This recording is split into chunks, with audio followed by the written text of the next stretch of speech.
Hello, my name is Frank Hanaway. Welcome to Big Journey, Small Steps. Well, a few months ago, I made a video entitled What Not to Say to an Alzheimer's Patient, and I kind of made it off the cuff thinking, it was a little bit humorous, but it got a lot of views, and Alzheimer's Weekly featured it, and people got in touch with me about it. It was kind of cool. And I thought, okay, so I'm always looking at what gets views to see what do people want to hear from me? How can I serve my viewing audience better? And so I thought today I'm going to make a video, what not to say to an Alzheimer's caregiver. And this was prompted by a phone call I had last week with somebody in the service department of some company. I don't even remember which one it was. Honestly, I was so startled when it was over. And we were trying to schedule a service appointment, and I kept running into problems because of Mom's schedule. And finally, I explained it to the lady and I said, my mom has Alzheimer's. I take care of her. We need to keep her schedule as much the same as we can. If I can do that, I always do.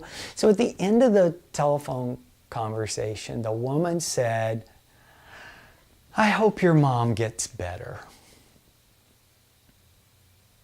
And I put the phone down and I cried because that's not going to happen. My mom has some better days, but gradually, little by little by little by little, words are slipping away.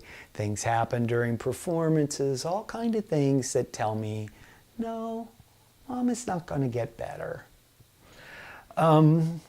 So that's a hard thing, and if you do say any of these things accidentally, just laugh about it and say, oh, somebody said I wasn't supposed to say that. So, and get it, humor, use humor. The other thing I hate is when people say, I hope you're taking care of yourself. Well, that sounds really good, but my job is really to take care of somebody else. And it's a 24/7 job. And it is important to stay healthy.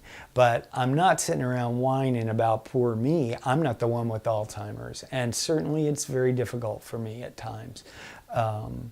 But nothing compared to what my mother goes through. Also, people say, are you taking time for yourself?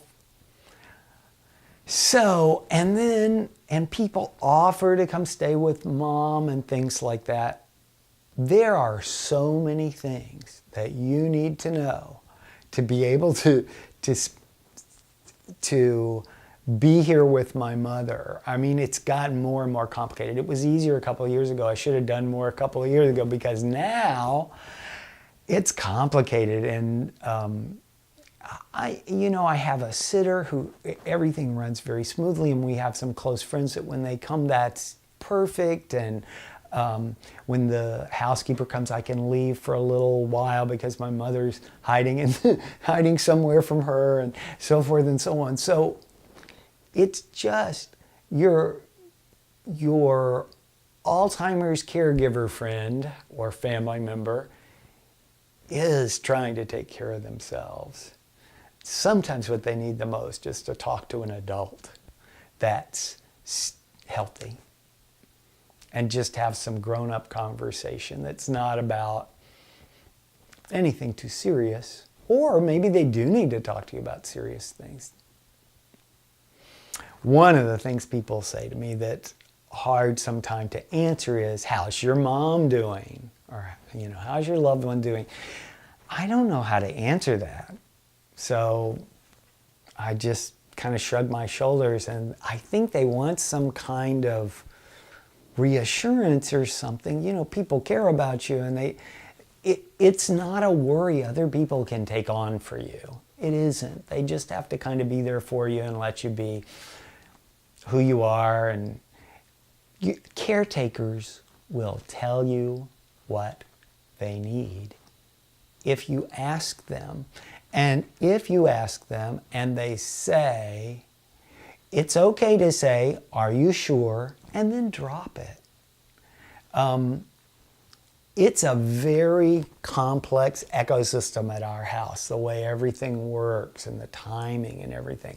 I've really gotten over any idea of staying away from here overnight anytime soon, or taking a trip somewhere to see friends or something. It just can't happen. It can't, and it's okay. You know, when I was a little baby, my mom stayed with me. And that's not why I do it. I do it because, for the same reason she did it. It was the right thing to do. It's what you do. It's how you take care of people.